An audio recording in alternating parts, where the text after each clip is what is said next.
This is Emmy Award-winning Full Disclosure with Leslie Dutton, bringing you the news behind the news. The Watergate scandal investigation became controversial when Attorney General Elliot Richardson appointed a longtime Nixon foe, Professor Archibald Cox, as special prosecutor. Was this a politically tainted and biased appointment? Apparently, some people thought so. From Watergate to Iran-Contra to Whitewater and beyond, there have been dozens of special prosecutors, attorneys general, and solicitor generals. They have sought to unravel the perpetrators of criminal actions in the White House. Each time, prosecutors were accused of being politically motivated. Full Disclosure presents the prosecutors and the investigators who sought to punish wrongdoing in the White House. Some succeeded and some failed. In their own words, you will learn from them the things they never shared before. This special series includes a 2-hour forum, plus 11 individual interviews with each Attorney General and Special Prosecutor.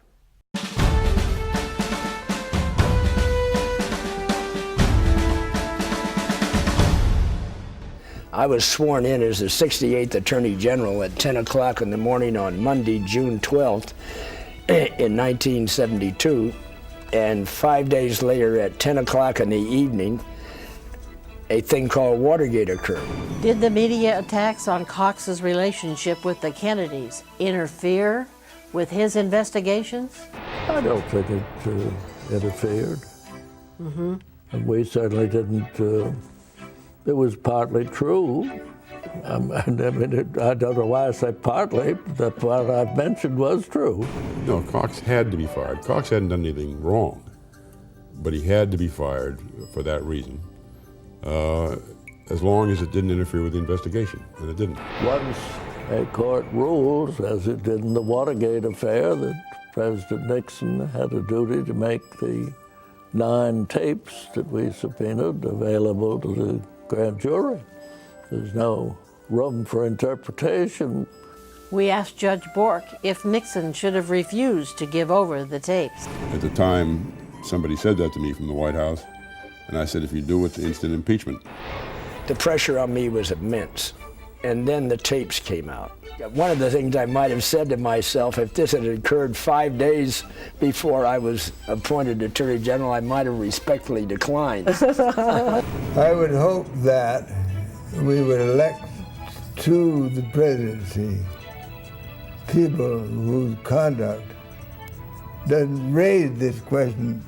I think we're going to see more circumstances of that sort, because as our national figures tend increasingly to become celebrities rather than people of solid accomplishment, people who are good at television rather than anything else, we're likely to see some more hijinks or low jinks.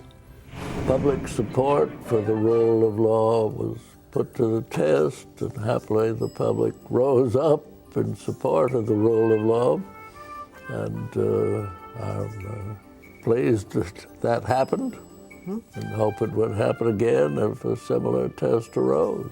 If there is the expectation or the high likelihood that presidents are going to be involved in unseemly behavior or criminal activity, we still don't have a mechanism under our system to ensure that there is an independent and a credible investigation.